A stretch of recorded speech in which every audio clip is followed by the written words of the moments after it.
I ever tell you that I was a prison guard during the Depression, in charge of death row, that I supervised all the executions? Usually, death row is called the last mile. We called ours the Green Mile. Welcome to Now Playing's review of The Green Mile. Now, this here's worth a look. Part of the Stephen King movie retrospective series. I'm not gonna have any trouble with you, big boy. Hosted by Arnie. I'm sorry for what I am. Stuart. It's what you call problem child.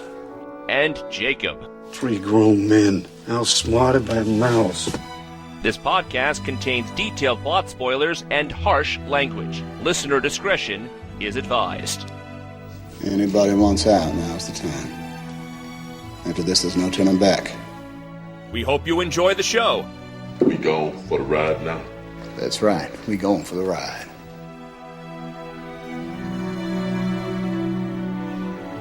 Today we're discussing The Green Mile, starring Tom Hanks, David Morse, Bonnie Hunt, Michael Clarke Duncan, James Cromwell, Michael Jeter, Graham Greene, Doug Hutchinson, Sam Rockwell, Barry Pepper, Jeffrey DeMunn, Patricia Clarkson, and Harry Dean Stanton, directed by Frank Darabont.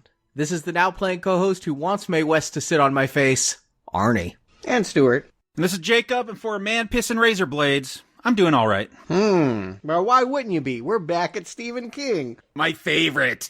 Our favorite and most long-running series we've ever attempted at Now Playing. It's 77 installments strong, and we still got about 40 more to go.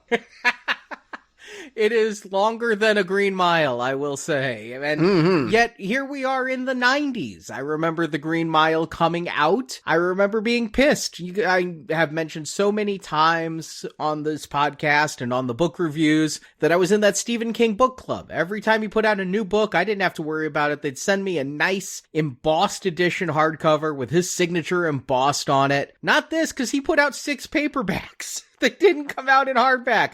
I was so pissed off that I was not getting the new Stephen King books. I couldn't believe it. And Stephen King was no spring chicken. I was living in constant fear of his death. I was wondering if he was going to live long enough to get all these books out. I think we'll be living with Stephen King books long after he's passed. I just imagine a study where, like, unpublished manuscripts are lying around by the hundreds. I was out of Stephen King by this point, but I kind of wanted to get back into it. Because, yes, as you pointed out, this was a nice marketing gimmick. He had gone back to the Charles Dickens idea of serializing a story. And so this wasn't published as one book in 1996. Every month for 6 months, he would put out a portion, and it got good reviews. I remember hearing a lot of positive things, but by the time the movie got made 3 years later, I was having none of it, because I'll just remind folks, perhaps one of my most unpopular opinions, I detested Shawshank Redemption. I wanted nothing to do with anything that looked like Shawshank Redemption, and let's face it, they made this story look like Shawshank 2. Oh, for sure, because I'm not the King fan. I've only read a few King novels. I knew nothing about The Green Mile, but I saw that trailer. I'm like, oh, it's Stephen King and prison guards again. Like, it's Shawshank 2. Like, maybe not direct sequel, but it feels like a spiritual sequel, and that's always how I've kind of thought about this one, even though this has got supernatural stuff, and Shawshank didn't. Yeah, you gotta give it to Stephen King for using his clout to take adventures in publication, you know? He tried doing one of the first crowdfunded online books, letting people just pay what they wanted. It didn't work, and he never finished it. He did straight to audiobook. He'd write original screenplays like Sleepwalkers, and he would be the only one with the clout to bring back a serialized novel, and the only one with the balls. When that first book came out, the last book was only coming out 6 months later, King hadn't finished writing it. He did not have this whole thing written out when it was going into print.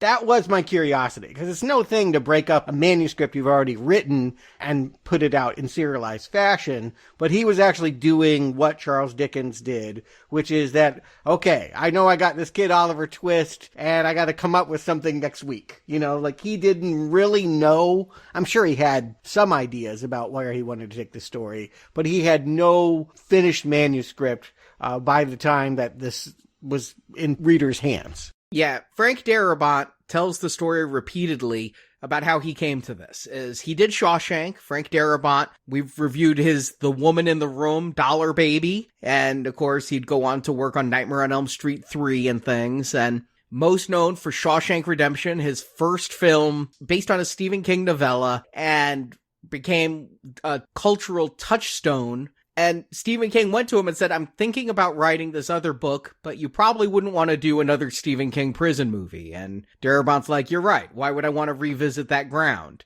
And King's like, okay, well, I'll keep you in mind and you can make a decision when I eventually get around to this. I have an idea I'll very cynically put forward, because Shawshank didn't come home with any Oscars. As beloved as that movie is, and it is sat atop the IMDb's favorite forever. Yeah, as long as that website has been running, it's supposedly, according to the people that, vote for those films, that's the best film ever made. But it went home without a statue, because that was the year of Forrest Gump and Pulp Fiction. And more tellingly, it was a flop.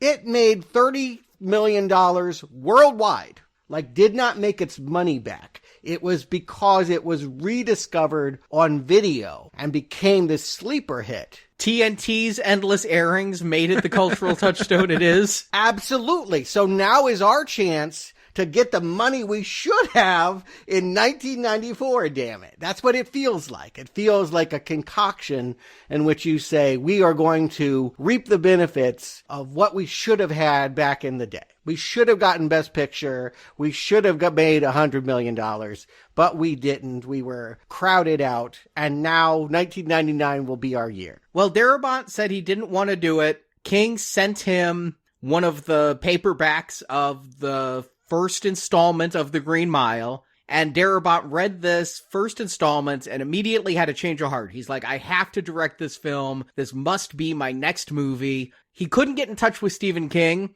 and so he drove to where Stephen King was. Stephen King was filming his cameo on the TV miniseries The Shining, and so Frank Darabont crashed that production. I wish he had. Which is why Darabont has a cameo in it.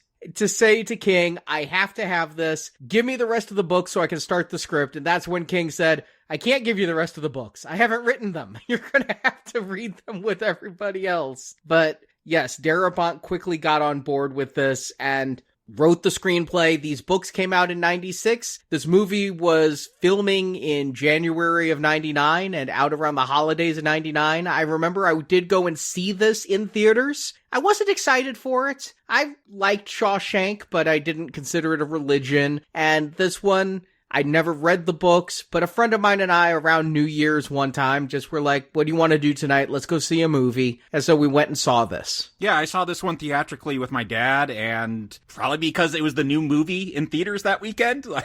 There was no real passion to go see it, but again, Shawshank Redemption Part 2. So I like that film. You could have seen Deuce Bigalow. I'm just saying. Nope, never. I've still not seen that. I saw that in theaters too, so just a few weeks later though. Tom Hanks was actually competing against himself. This never did hit number one because Toy Story 2, week after week, was pulling in bank. So this one, again, it's funny. My memory was this was the wannabe that nobody likes as much as Shawshank, but, got a Best Picture nomination, got $130 million here in the United States, made 4 times what Shawshank did. But the truth is, this one in IMDb is number 28. And yeah, I feel like, surprisingly, there are big fans of this movie. I never hear it talked about. I'll say that. People talk about Shawshank a lot. Whenever King is doing interviews, whenever people talk about King movies, Shawshank always comes up. It is, again, I say a cultural touchstone.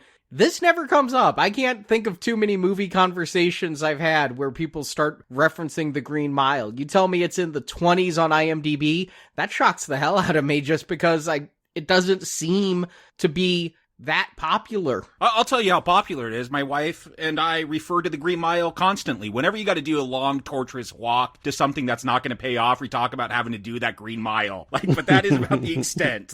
I saw this movie once in theaters and never again. So most of Stephen King's later fiction is A Green Mile? We'll find out. I feel like most of his is. Right, yeah. Even the early stuff has problems. I'm going to go ahead and say I did not read this book, but I had a very long road trip, and it seemed like a perfect opportunity to pop in some audio discs. So I had this story read to me for my 12 hours on the road. And, woof, I'll say this. One, yes, it does feel like Shawshank in some areas, but in others, very, very different. And two, I gotta say that when you listen to King prose unabridged for that period of time, it really becomes obvious how often the man loves to repeat himself. Like, I couldn't believe how many times certain phrases, he's a done Tom Turkey, coffee like the drink but spelt different. You cut just those phrases out of the book, it's gotta be at least an hour shorter. I mean, that he just loves, and I remember he does that in all his books. It floats down here. Like,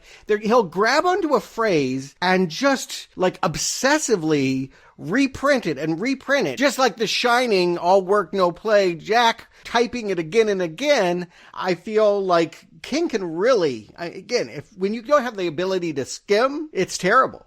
Oh yeah, this goes back to The Stand. You don't tell me, I'll tell you. Mm-hmm. That's an in-joke for King readers. But yeah, I did read Green Mile for the first time for this review as well. Curious to see what it was all about. I was shocked. I mean, I'd seen the movie. I saw the movie over 20 years ago, but I had a pretty good memory of it, and reading the book was no surprise. The movie and the book are pretty faithful to each other, I will say. You can actually probably get away with writing a school paper based on watching the movie instead of reading the book.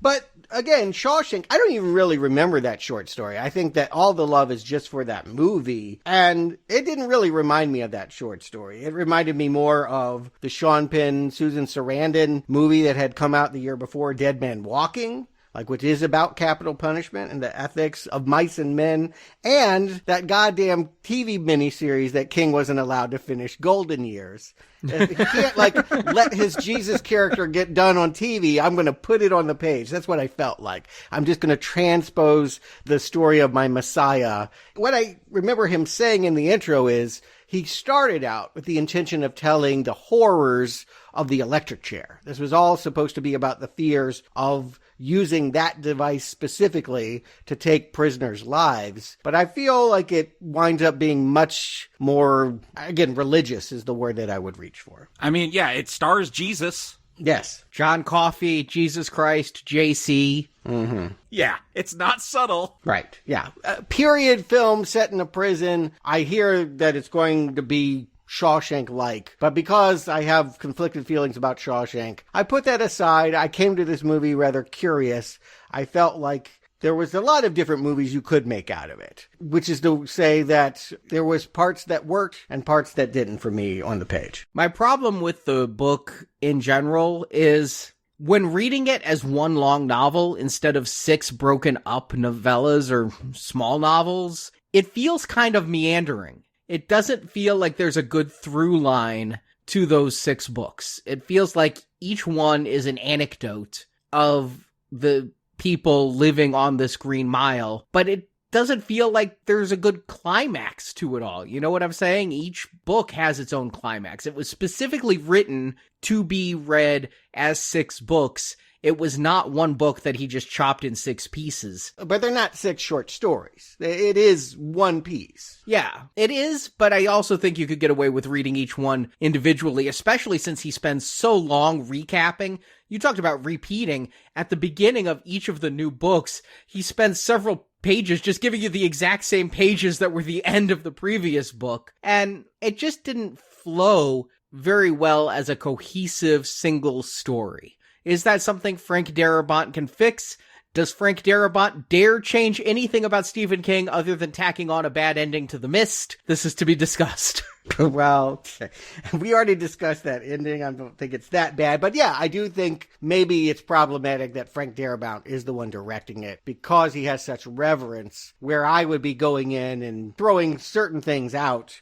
He's going to make a 3-hour movie. He is going to use the clout of Shawshank being this cultural touchstone to say that I can make a movie that doesn't have to be shorn of anything. And so, Yeah, that was my nervousness coming to the movie, was that I felt like there was a good movie in Green Mile. And I'll give this even an extended compliment. Unlike most Stephen King, I actually feel like it got better towards the end than at the beginning. I felt like a lot of it was very predictable, and then I felt very surprised by where things ended up in the end. And you mentioned that Shawshank lost out to everything to Forrest Gump, so if you can't beat him, hire him. Tom Hanks in the lead role. Mm-hmm. It makes sense. I mean, I don't know that I envisioned anybody else when hearing the part. I don't think that the main character is clearly defined. Yeah, who is the main character? That's one of my questions. Yeah, we'll talk about it. Again, I don't want to spoil too much, but I feel like this story is more interesting than Shawshank because it is about many things at once. And that means it could go in a lot of different directions. You hire Tom Hanks, and you're telling me that not only do we have a saint behind bars, but we have a saint looking out for him as well. Tom Hanks is almost always a good guy, and so it really sort of tips the movie into having us be in allegiance with the system. This is a prison movie where we're actually rooting for the prison guards. Kind of rare. Especially compared to Shawshank, which was very anti-prison guard. Mm-hmm. And most prison movies, I gotta say, we've covered a few at this point. I mean, I consider One Flew Over the Cuckoo's Nest kind of a prison movie. Cool Hand Luke, it's always like the system, right? Like the prison represents the system trying to beat you down, and we're rooting for, the rascal that will not allow his individual accomplishments and identity be destroyed. That's not this story. And I guess I'm curious to get into to find out what is this story. Arnie, why don't you give him the plot? As told in present-day bookends, the year is 1935, and Tom Hanks plays Paul Edgecombe, supervisor of the officers guarding death row at Cold Mountain Penitentiary. Due to the green linoleum on the floor, this death row is called the Green Mile. Paul has 4 officers under him, including the sadistic Percy Wetmore, played by Doug Hutchinson. The other 3 officers are good men. There aren't many inmates on death row. There's Edward Delacroix, played by Michael Jeter, and there's Arlen Bitterbuck, played by Graham Greene. But when the movie starts, a 3rd inmate arrives, a very large man named John Coffey, pronounced like the drink but not spelled the same, played by Michael Clarke Duncan. Put that in just for you, Stuart. Mm-hmm. I helped, didn't I? That's another one that he says about 70 times. Coffey was sentenced to death for the rape and murder of 2 small girls. But there's something a bit magical about Coffey. After he arrives on the mile, a strangely intelligent mouse shows up. Delacroix takes a liking to the trick-performing mouse, who he names Mr. Jingles. Then, with just a touch, John Coffey heals Edgecombe's urinary tract infection. You heard me right. This is the first movie I can think of that really features a urinary tract infection. Major plot point in this movie, yeah. Mm-hmm. When Coffey's done healing, a swarm of black insects fly from Coffey's mouth and disappear. We see Bitterbuck is executed, and brought in to fill the cell is Wild Bill Wharton, an unruly and violent inmate played by Sam Rockwell. The day before Delacroix's execution, Percy steps on Mr. Jingles, but in front of all the other guards, John Coffey's magic touch is able to heal the mouse before it dies. With everyone, except Percy, seeing Coffey's gifts, Edgecombe decides they're going to stage a small jailbreak. He and the other guards lock up Percy, drug Wild Bill, and take John to the house of prison warden Hal Moores, played by James Cromwell. The warden's wife was dying of a brain tumor, but John Coffey is able to bring the woman back to full health. They then return Coffey to the Green Mile. There, Coffey breathes the black bugs into Percy's mouth. Seemingly possessed, Percy shoots Wild Bill and kills him, and then Percy becomes catatonic. Percy is put in a local mental hospital. Finally, the movie is coming up on 3 hours, and it's time to execute John Coffey. Edgecombe doesn't think he can go through with it, especially since Coffey's magic touch showed Edgecombe that Coffey was not guilty of the murders for which he was convicted. But Coffey says he's tired and ready to die, so with tears streaming down their faces, the guards on the Green Mile execute John Coffey in the electric chair. The bookend then returns to present day, where we see Paul, played by Dabbs Greer. Paul is 108 years old, having been granted an extraordinarily long life by John Coffey's touch. He wonders how much longer he has left to live, as credits roll. Yeah, that frame story is, I just want to give a compliment straight up. Thank God they decided to get an old actor who kind of looks like Tom Hanks. I really didn't want to see Tom Hanks put on latex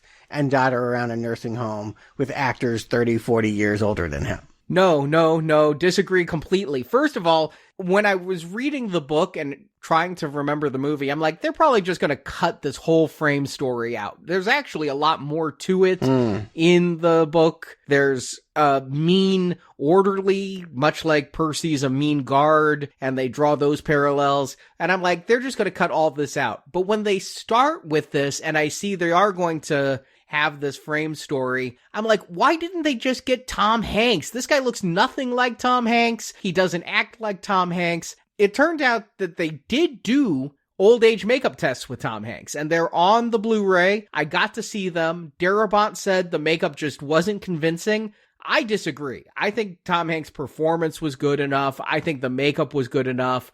I think they should have done Tom Hanks in the makeup. This guy his name's Dab Greer. I'll call him Drab Greer because he is no Tom Hanks to watch introduce this story. I mean, it's just a weird opening. Anytime it's old people, like Cocoon, I remember watching that as a kid. I'm like, why do I want to watch this film about elderly people? And I think now I'm almost the age Wilford Brimley was when he did that. Mm-hmm. That's karma.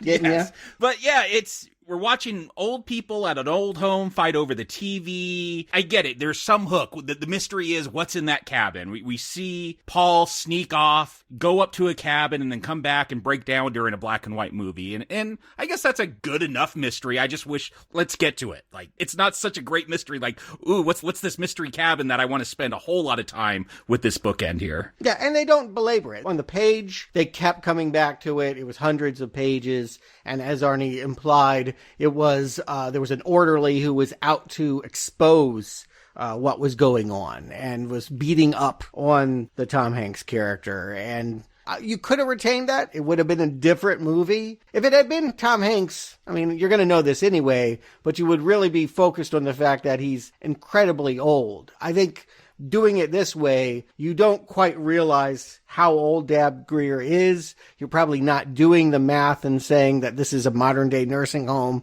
and that the story he's telling of middle-aged Tom Hanks in 1935 means that, yeah, he's a lot older than anybody else in this establishment. Other than them watching Jerry Springer, this could have been the 80s also. You know, it really has a timeless feel even in the nursing home, except again for what they're watching on television. Mm-hmm. But, you know, he has a friend in the nursing home that he's going to recite this story to. We're told it's a story that happened 60 years ago. Elaine's going to hear why he was moved to tears watching Top Hat with Fred Astaire. And suddenly we're back at a prison. Not unlike Shawshank, but this one in Louisiana. And I want to say, I'll just go ahead and use the words. The magical Negro sort of conceit was an invention of Frank Darabont in Shawshank Redemption. When you read Shawshank Redemption as King wrote it, the character that helps the Tim Robbins deal with the plight of being incarcerated was an Irishman. It was Frank Darabont that said Morgan Freeman is magical and sort of created this template that, again, there have been so many movies to jump on the idea of black people having magical powers that help and make white people's lives better. This movie looks like the most magical Negro story yet. This or Bagger Vance, I guess.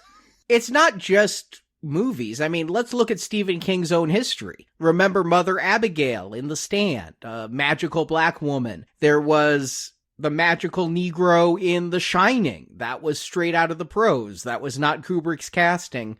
King has fallen trap to the magical Negro stereotype many a times, and even in the mid-90s, he had not outgrown it, and even in 99, I don't think you could make this movie this way today. I think that... No, there's no way. Because you talk about Shawshank Redemption, Morgan Freeman's character, you could call him magical. He's resourceful. He's definitely magical. John Coffey's literally magic. Okay, fair. Yes. All right. Yes. He doesn't, make things come back from the dead, Morgan Freeman. But later he would go on and play God and stuff like that. I feel like it's in his repertoire. And certainly you mentioned Bagger Vance. Like, who wants to see that movie?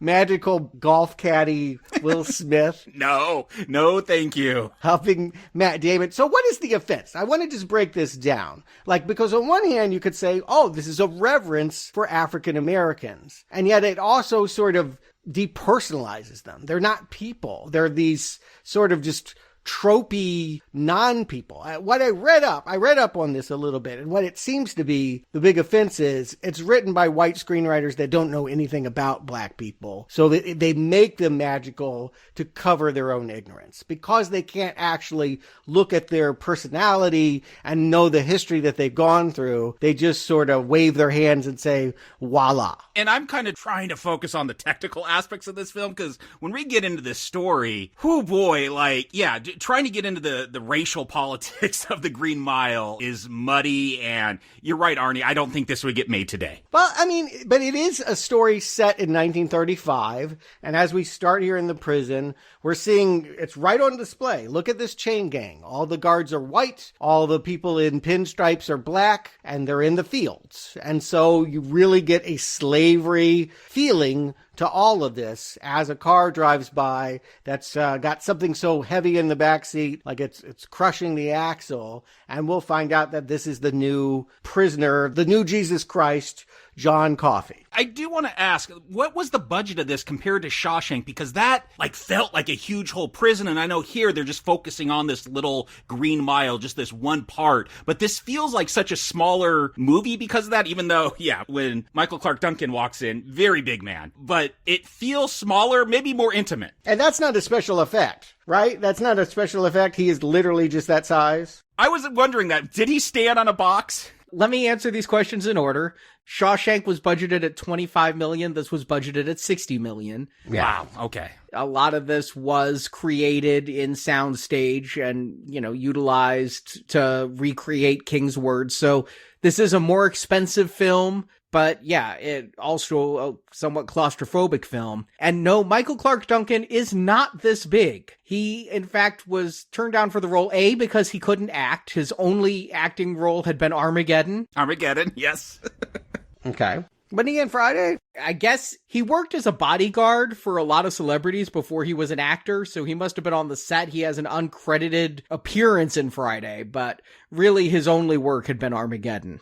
And Bruce Willis called Frank Darabont and said, I hear you're doing Green Mile. I have your John Coffey here, but they had to get Michael Clarke Duncan in with some acting coaches in order to get him to play the part. And they were looking at other people. Apparently, Shaquille O'Neal was up for the role.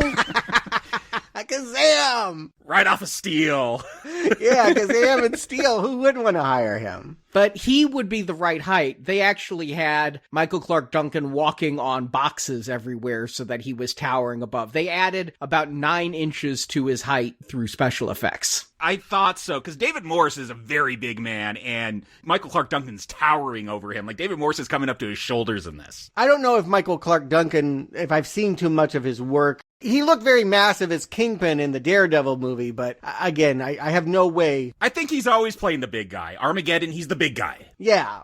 Right. Yeah. He does a lot of animation voice acting as well. So again, they emphasize that he's this massive guy. But okay, so this is a special effect. But The Greatest Revenge is success, and Michael Clarke Duncan did get a Best Supporting Actor nomination out of this. He was the only actor to be nominated. So, I don't think he had a prayer of winning. Not only are the racial politics uncomfortable, but he was up against Tom Cruise in Magnolia and the actual winner, Michael Caine, for Cider House Rules. Oh, yeah. I mean, this had a number of nominations, as you mentioned. Best Picture, too. It didn't win, but... Yeah, it wasn't going to. Again, I think it was like the 5th slot. It didn't feel like this was beloved in the same way as Shawshank. I'd call it what it was. But, again, happy for a guy who, again, they were afraid to cast because he couldn't act, and he walks away with nominations. That's a nice thing. Yeah, and he's very believable. He gets a great entrance here where they don't show his head because he's just so huge. You think he's going to be menacing. You think he's going to be dangerous, and he's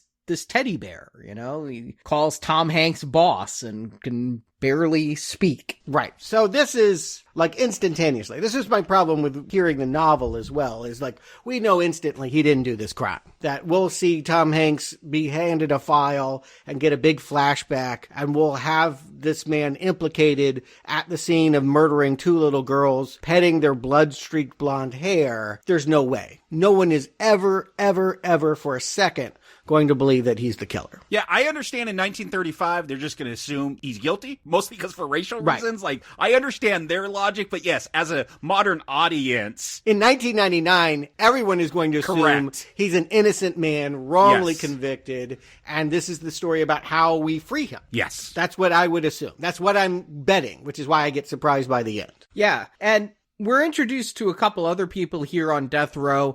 In the book, Stephen King has the pages to tell us why they're all on death row, what murders they've committed. These are not good people on death row. You have murderers, and while John Coffey may be wrongly convicted, here it seems like just about everyone on death row is really nice, and they're not going to go into what their crimes were. We're supposed to really sympathize with all of these people being executed. I don't know that in real life I'm as sympathetic with those who commit murder. I mean, I think this movie is trying to call on maybe the efficacy of the death penalty. That's probably a pretty obvious point it's trying to make. So part of that, I don't know if it's humanizing them, but it's showing them as people. And yes, people could do something horrendous in their life and change. When I don't know how long they're spending on death row in this film, 1935. You probably didn't spend a lot of time on death row like you do today, where you probably die of old age before you're ever executed. But if that was the point of this movie, which maybe it is, about how we treat our prisoners and all that, then yeah, I would have needed that expansion of who these characters are. What did they do? Why have those who have maybe had a change of heart had that? Well, I don't think they're the villain, honestly, until later. I think that they're kooks, their characters, were to quote-unquote like everyone that's in the cells, and we're not to like Percy, who is the guard that is, crowing, dead man walking as he's bringing Coffey into a cell, beating him with his baton, and we'll see that when he's kicked out of the place, when Tom Hanks' Paul says, we don't need you right now, he's going to go and take that billy club and break the hands of another inmate. I think this movie was cast really well overall. I think Michael Clarke Duncan does a great job. But when I was reading the book, in my head, I had cast Percy Wetmore as Sam Rockwell, because he's this kind of prissy guy who's constantly saying, my uncle is somebody who's in the government and I can get you all in trouble. And I do think that you would have had a better Percy with Sam Rockwell. A lot of people could play Wild Bill. Doug Hutchinson, he's a pretty good Percy, but I think if you'd put Sam Rockwell in that role, it would have done so much better. I don't know. He's Weasley to me. He's got that greasy hair. He's got the look. He's got the delivery with his lines that, yeah, this is a greaseball. I don't want to hang out with this guy. He's only out for himself. I think whoever this actor is, I don't know who he is, but he does a good job here. Right. If we knew what this man had done, this Cajun inmate Dell, then maybe we might think that Percy was somewhat in the right to abuse him. Probably not, but we'd have more justification. But because all of these inmates' backstories are not the issue, it makes us hate him instantly and often. And, you can see even the guards. Like later, the warden will come down and say, look, you got to play ball. He knows the governor, but hopefully he's going to transfer. He's waiting to see a convict, I think the phrase is cook up close. And then once he's seen somebody go into the electric chair, he'll probably move on.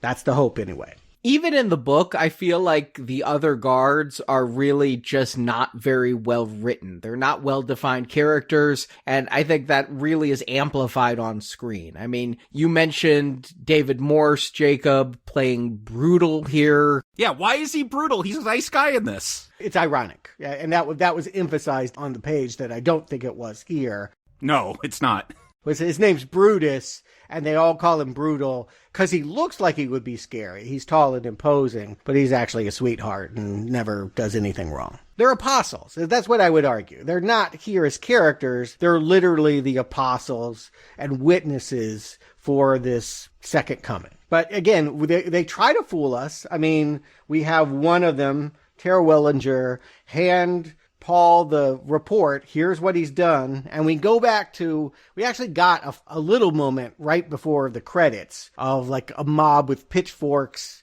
and rifles running through a field, finding a torn dress, finding a doll.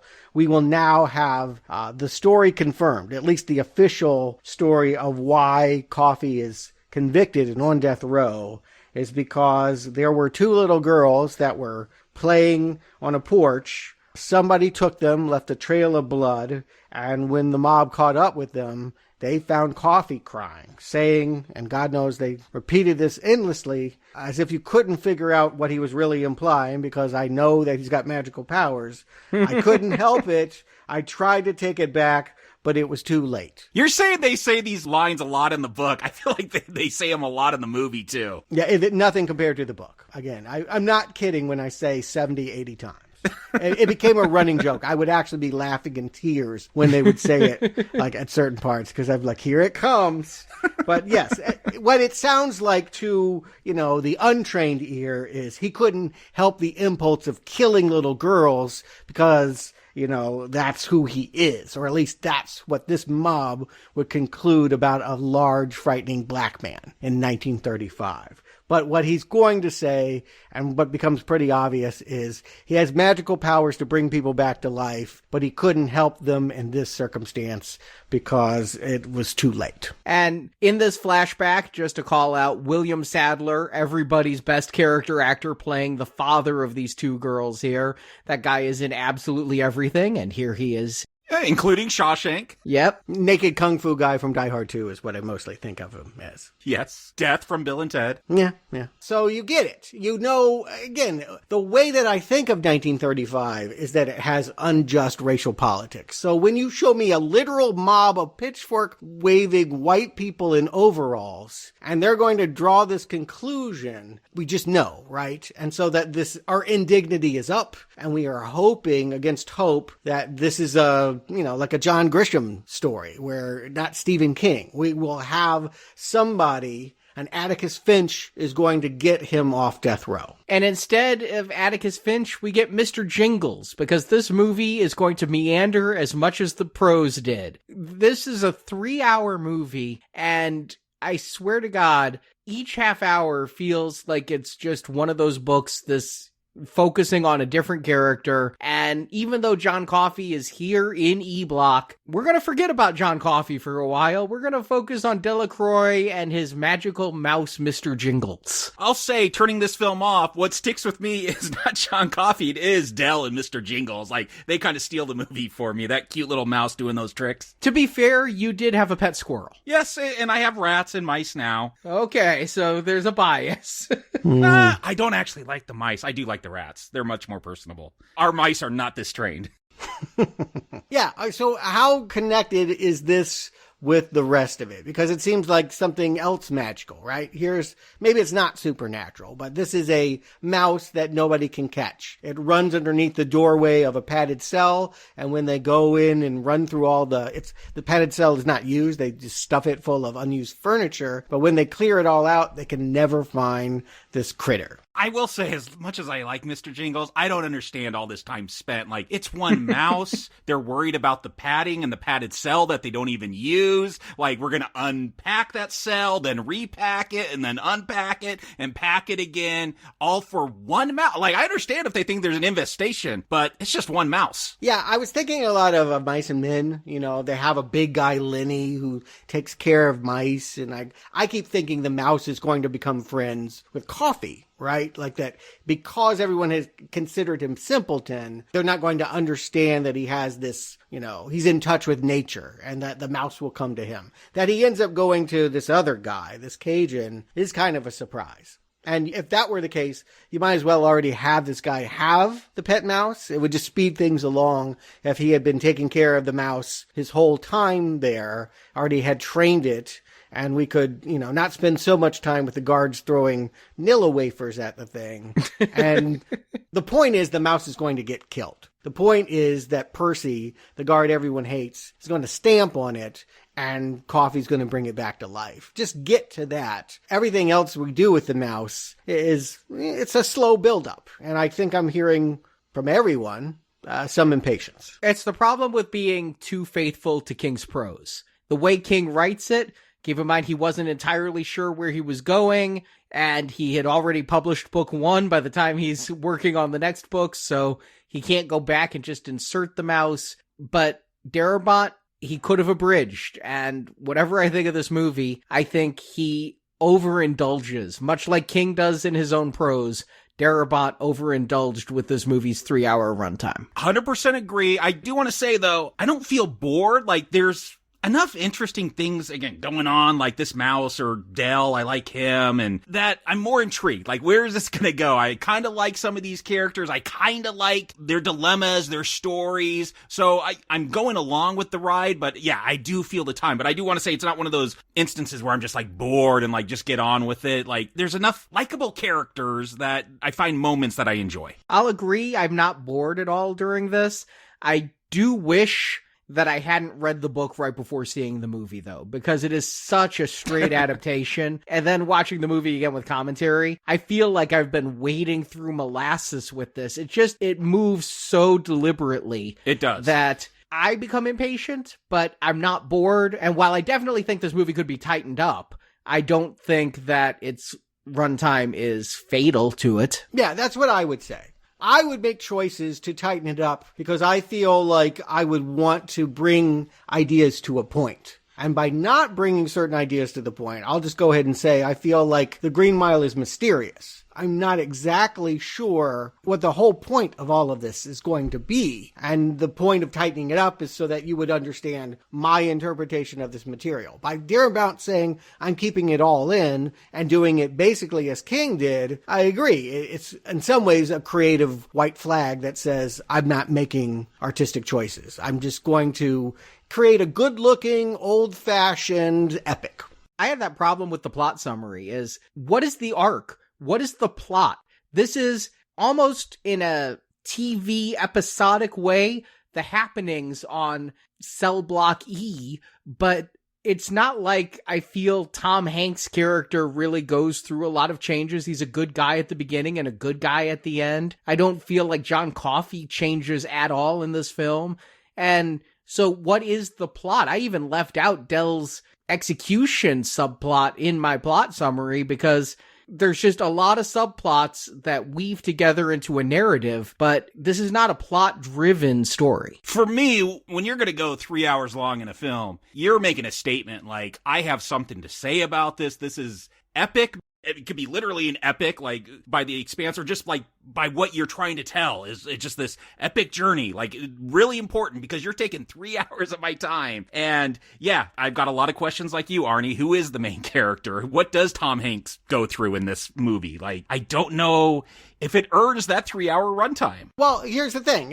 He's an apostle to a passion, right? We have a Jesus Christ that's going to come and be martyred for our sins. I think that part is pretty obvious, right? We can tell that religious pageant plays out in this 1935 environment. In the last place you expect to see Jesus, this is where that story is going to be retold. I mean, unless you've read the Bible, Jesus was always getting in legal trouble. Well, I mean, okay. And I don't know enough to be like, who was Paul? Why we're following Paul's version versus somebody else's? I'm not a student of the Bible. I can't tell you. But it feels like that's the thing to keep in mind. And so I'm always hyper aware, even though he's not always the focus. He is a supporting player, that John Coffey, it is his story. But he's so hardly in this. He's barely in this.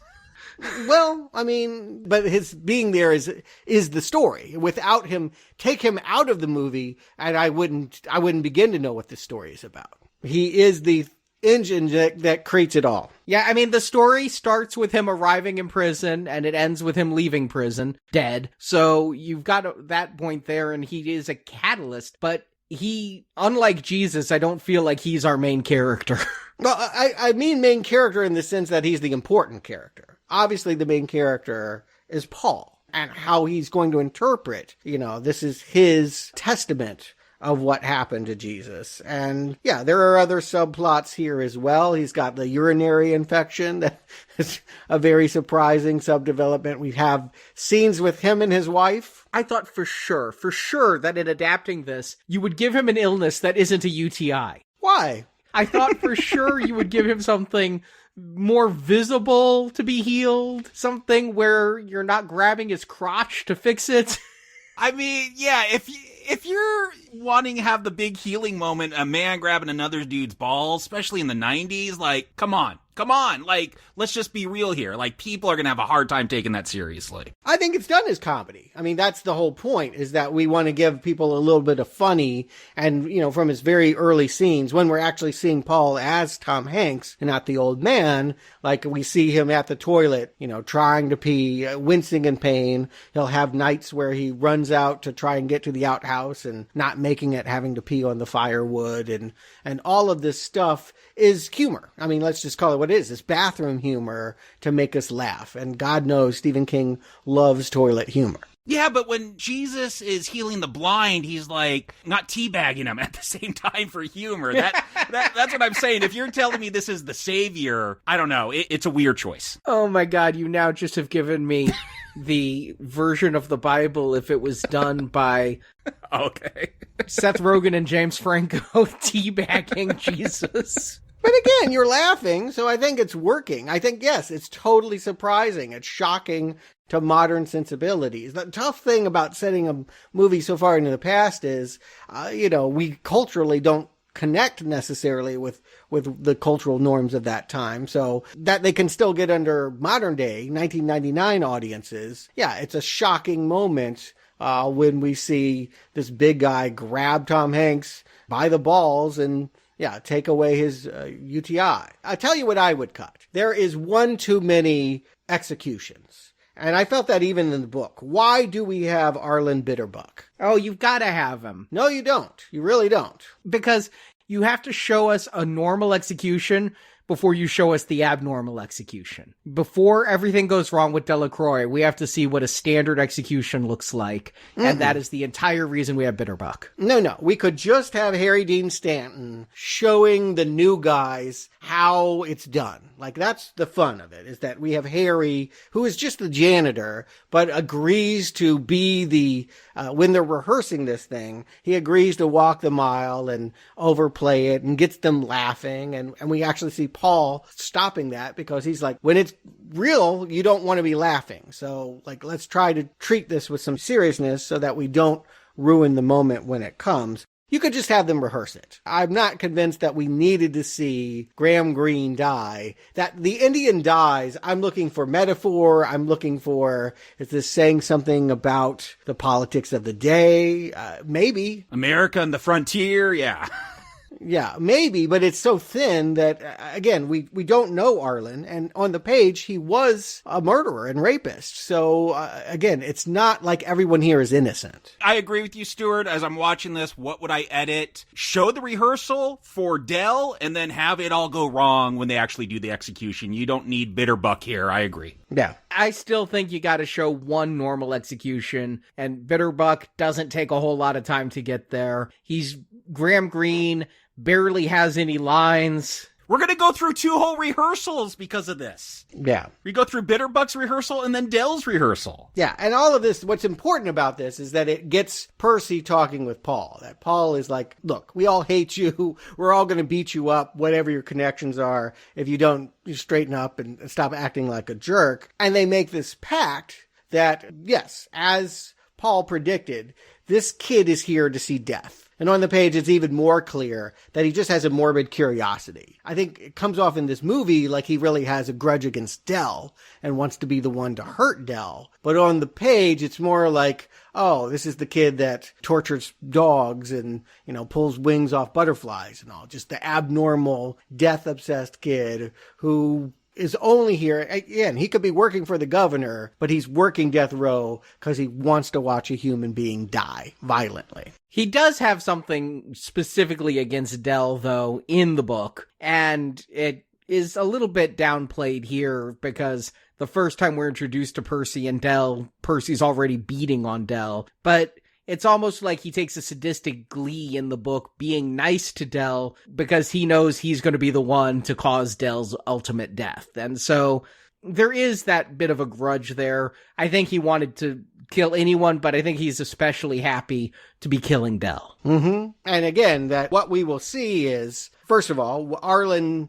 by dying, clears up a cell. I think that enables them to take on a new prisoner. And thus we have Sam Rockwell blowing in, not as Percy as you wanted, but as this prisoner Wild Bill Wharton. It's nice to have a prisoner to hate, right? I mean, with all these saints on death row, it's good to see one that's there that's going to piss on the guards and spit moon pies in their face and just be an asshole. I like his intro. He's kind of comatose. We think he's been drugged up, but it's all an act. The guards didn't even bother asking what he was on. And so, yeah, and this is where we see, again, Coffee has premonitions. He's trying to talk to Paul and warn him that something's going to go wrong when Wild Bill is brought in, but, he's too busy going to that phone to answer it. I thought he was trying to heal Paul, and Paul was waiting for the guard. No, because he's mouthing careful as they're bringing him in, so it really felt like that he knew what was going to happen. Oh, I didn't take it that at all, but again, maybe that's colored by reading the book. In the book, he specifically is trying to heal the UTI.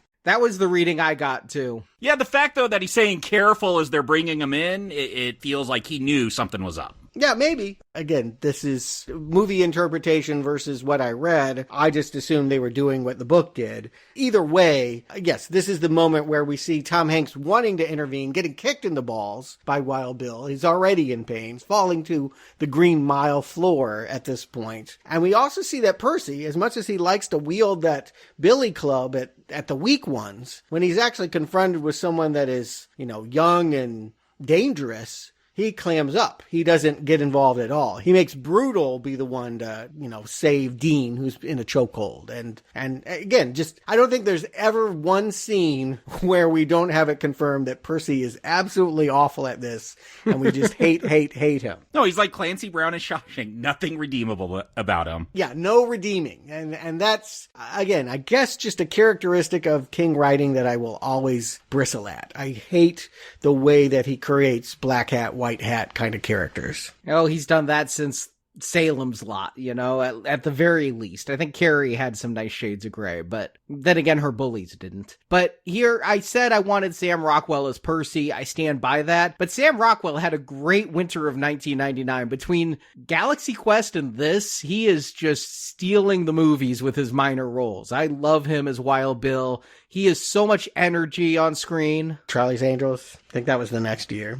But yeah, there's tension now because we have someone that's really dangerous. And that is, again, always baiting them. They're having to actually use that padded cell because, yeah, he just finds ways to pee on people's shoes and threaten them. And at one point, he's going to choke Percy because he's not paying attention. Again, Sam Rockwell brings an element of, yes, what might feel like the Shawshank, everyone in here is a eunuch and a sweet soul that's innocent. Now we have someone that is just unquestionably bad. I didn't guess the surprise. I will say that in hearing the book, I never guessed that he was the actual killer of the two girls. Jacob, did you know? Yes. I thought it was an obvious twist. Okay. And I felt while reading the book, I'm like, it would be way too on the nose to have one of the other people in here be the killer. And yet it felt like something Stephen King would do is we have to know who the other killer is. And maybe my reading of the book was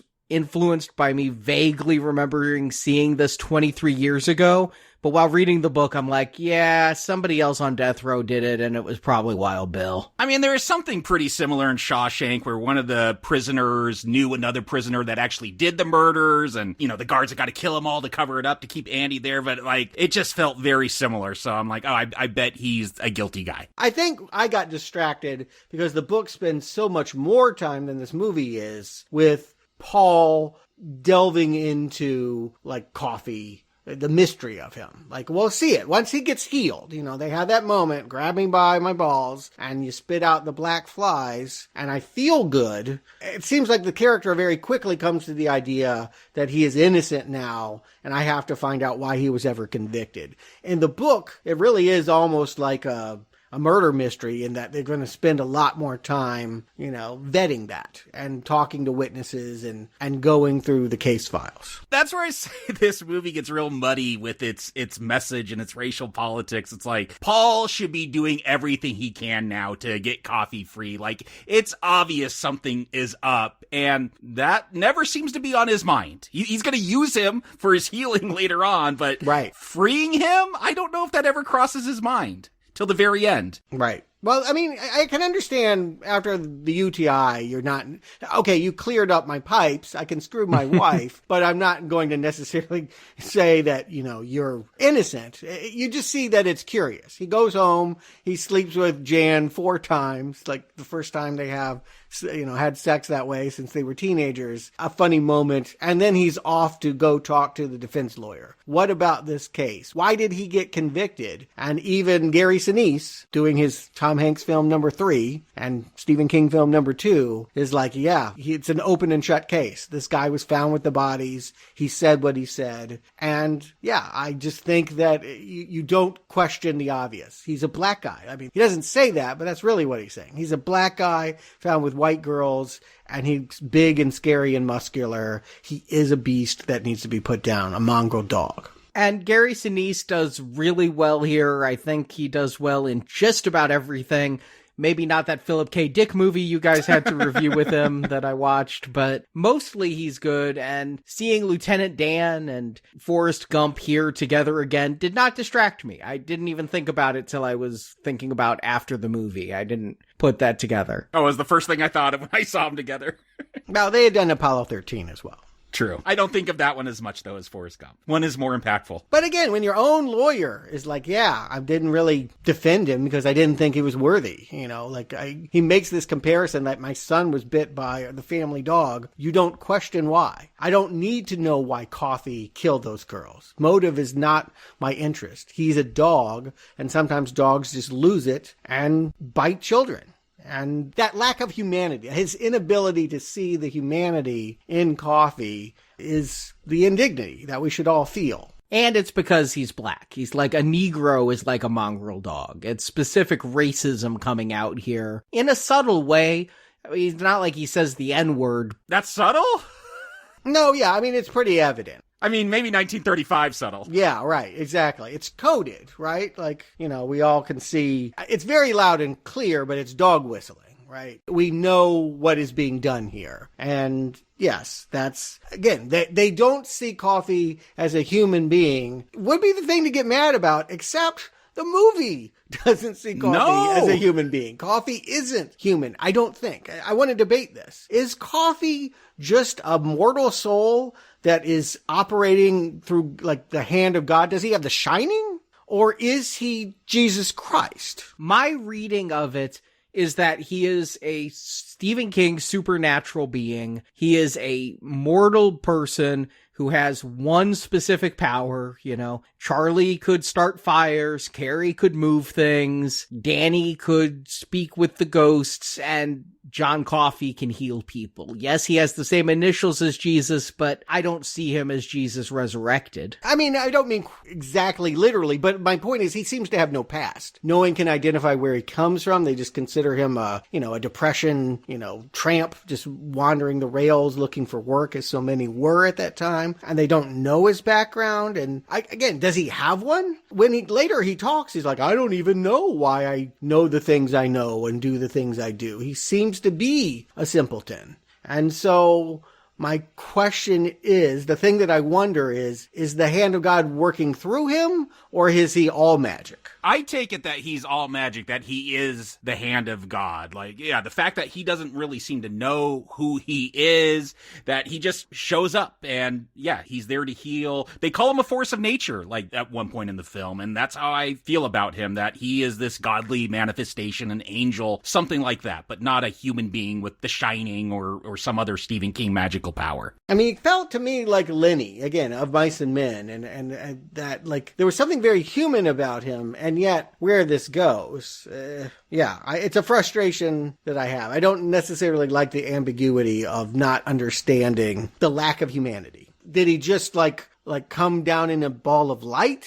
Like, is that what we're to understand? That would be my interpretation. My belief of it from reading the book is that he was a tramp, one who was very addled mentally. He did not have the ability even to remember something as simple as who gave him a sandwich that he was carrying for lunch. And so he doesn't remember much about himself, but my thinking is he went place to place just eking out a meager existence and healing people along the way because that's his instinct of what to do. I don't think he was manifested where those two girls had been raped and killed by Wild Bill and then killed, a short time later. Okay.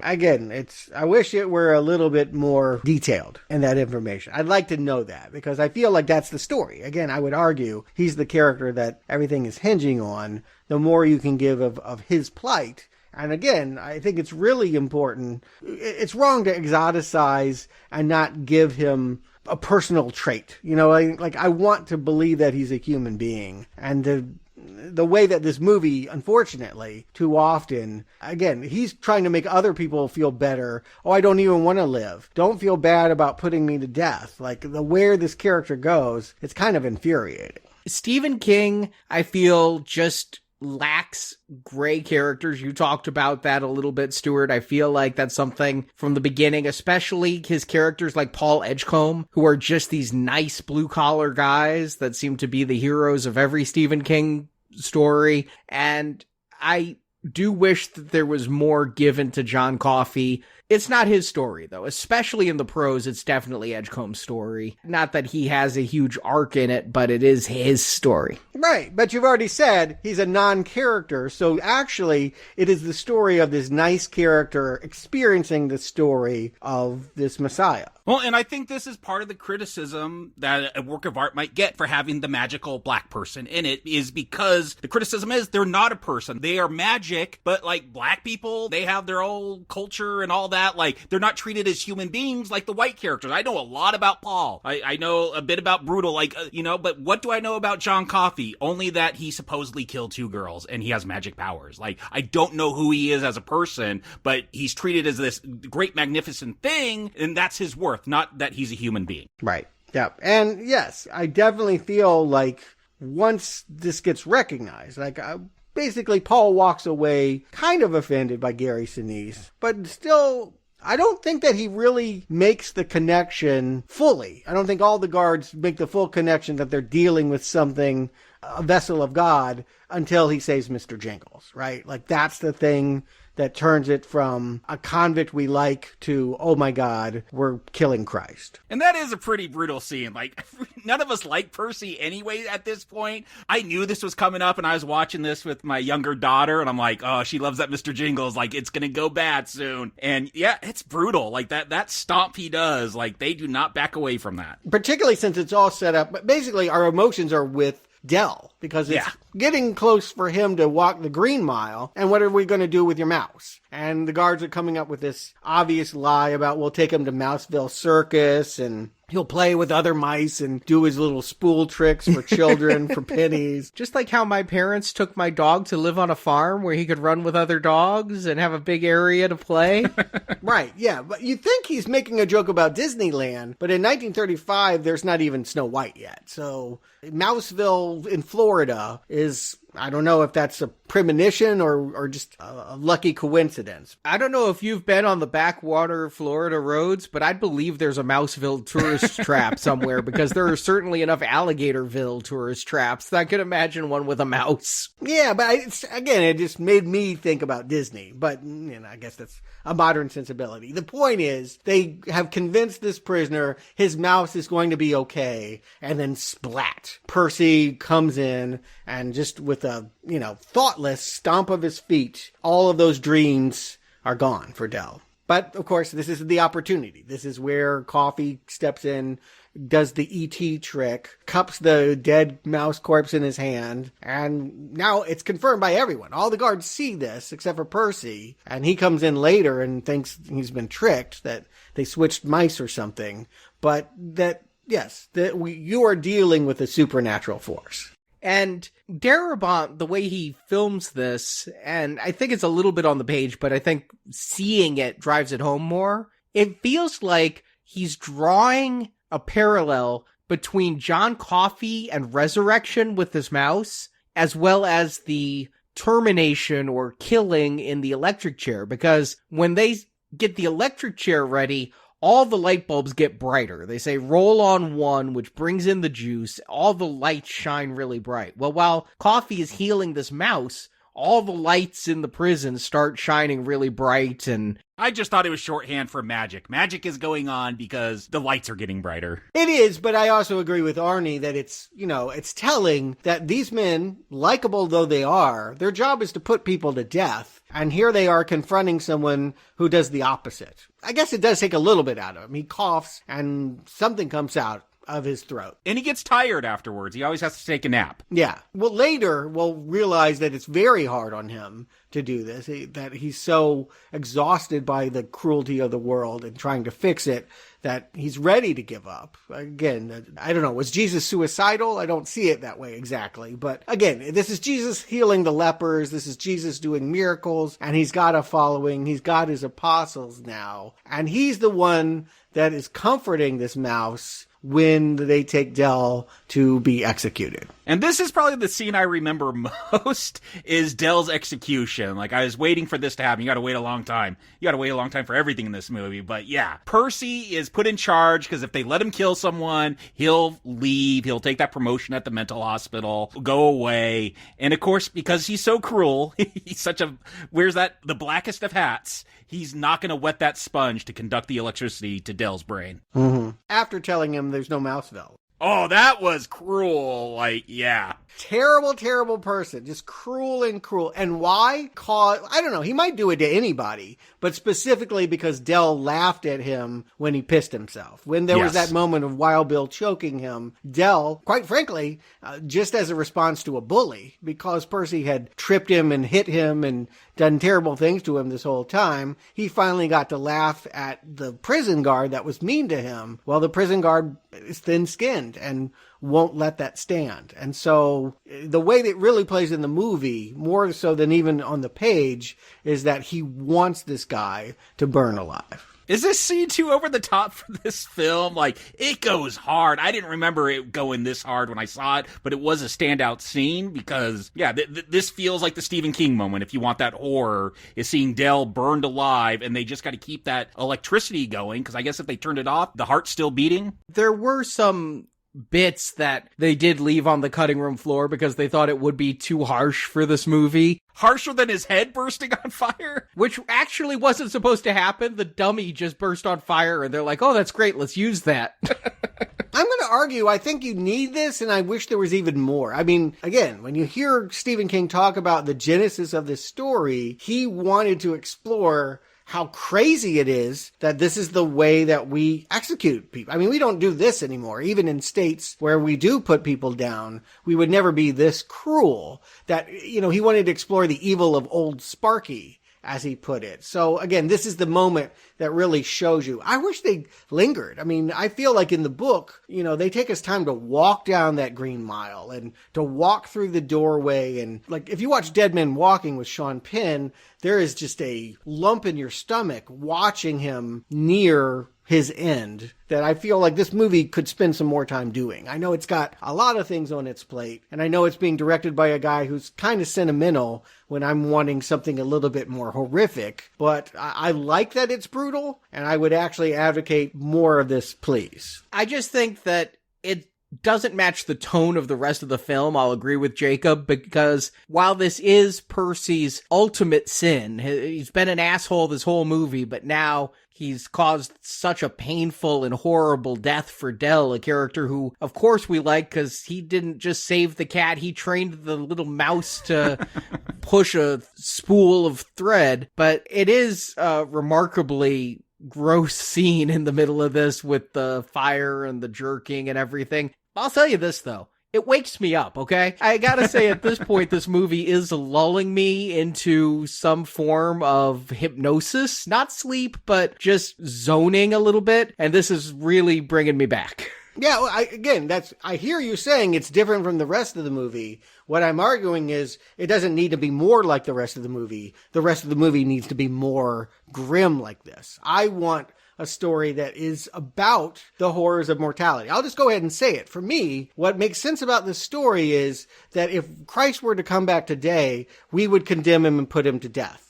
That we're not any better having known the biblical stories and been good people. We're not worthy of him. And the fact that, Paul is going to have to live on walking that green mile, not knowing when he's going to get to the end, putting to death everyone that he loves, is a horrifying, sad, tragic story that this movie should feel more tragic more of the time to reflect that. I guess is what I'm saying. I wish I felt bad more often watching this movie than I do. I wish there were less jokes about peeing and, goofiness. Mouse jokes. I mean, maybe Dell is a bad guy. We don't know his crime. I mean, obviously he murdered someone, so that's probably bad. He did. Yeah, he's not innocent. I mean, that is clear. But what I'm saying is, if you want more of this, then you make this a film about, maybe it's not just John Coffey that's innocent. Maybe there's other people and these guards are going through this existential crisis. Then at least this movie's about something. But yeah, you would have to change the whole focus of this film. Like, if you want more of this kind of reflection on putting people to death in our society. Here's what I want to know. Mr. Jingles has been brought back to life, and we see in this moment as Dell is burning and all of that he knows, he's sad, he loved Dell, and so he's just going to leave the prison behind. He's going to run behind that door. It's because John Coffey's holding him, and he could transfer those thoughts, those feelings, his power, like it's going through him into that mouse. I don't know if that mouse is comprehending like the execution of Dell, but it feels bad and runs away. That there's something about that he says at the end about his power going into Mr. Jingles. Yeah. Is this the moment where he's given extended life? Yes. Yes. Okay. That's what was specifically said by old Paul at the end. Okay. So when he goes and helps a woman with a brain tumor, she's not going to live to be 237. No, it's only if he passes his power on to you. Which he does to Paul when Paul gets the vision later on, not when the UTI is cured. Yeah. Okay. I guess when I heard the story, I was thinking it was that exchange with the UTI that gave him that gift. No.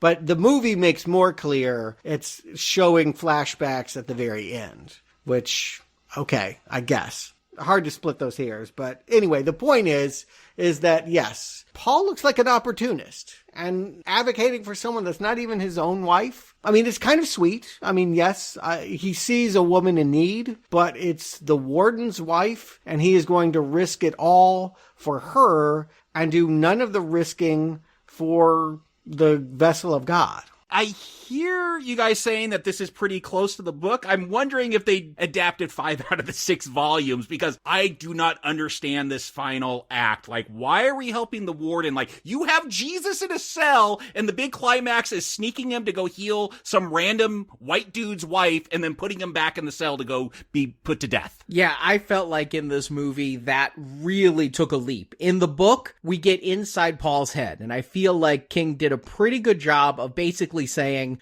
this is Paul and company undergoing some kind of penance because of how badly Dell died. The horrificness of Dell's death made them need to redeem themselves through this act by helping some good person live. And we'd met the warden's wife early on, where there had been times where Paul had gone over there and we met the wife and met more of the warden. But the way this movie does it, the first time you're seeing the wife, she's on her deathbed, the warden's mentioned her in passing a couple of times, and then Paul's entire motivation is suspect. I feel like this does come out of nowhere as told in the movie. Yeah, not having read that book, it's a big surprise that this becomes the focus of the film. Well, I mean, it was there all along. From minute 20, we do meet the warden, and he's a nice guy. This has to be the first and only prison movie I can think of where the warden is someone you'd want to help out, where it's like, yes, we got to help this wife of his. Yeah, it's not that Shawshank warden. He was a bad guy. These are all good prison people. Yeah, and that never happens. Again, like, what is the meaning if the system is condemning an innocent man to death? Usually that is represented by the brutality of the person running the system, right? Like, the warden is the reason why. The fact that the warden is going to know that this man saved his wife and do nothing to intervene. Also, to me, you could read it as a problem or you could read it as the point. Isn't it something that these white people will take the gift of Jesus and do nothing to save him? Like, is that an irony that is the point of the story? Or is that a head-scratching development in a movie that asked us to feel sentimental a lot of the time? Yeah, that could be a really good point and a really well-crafted film. That is not The Green Mile. Like, if that is the point they're trying to make... It might be. It's failing. Like, why introduce these racial politics? It just makes it come off worse. Like, we are just going to use this black man to benefit white people. Like, at least, like, get a line of sick white people to, like, just bring through the prison to have him heal. And maybe they'll go, like, look, maybe this guy is Jesus and we shouldn't kill him. Like, do something more. It's very frustrating, I'll say, because I don't know what this movie is saying. Yes, what they're doing is wrong, but I'm not convinced that the movie's not aware of that, is I guess what I'm saying. I don't know if the movie's aware of it or not, is what I'm saying. I don't know either. Yes, we know that we're supposed to be rooting for Tom Hanks because he's a good guy. And yes, we've had a few scenes where he and the wife went over to have lunch with the warden. And we've seen Patricia Clarkson fading away, starting to babble, losing it. She's not really a character. It's a distant sort of sympathy that we have for her. But yes, that they conceive of this jailbreak in which they're going to bring coffee to her in the middle of the night and have him eat out her brain tumor before it kills her, almost feels like the climax when in fact it's the thing that to me leads to the interesting conundrum.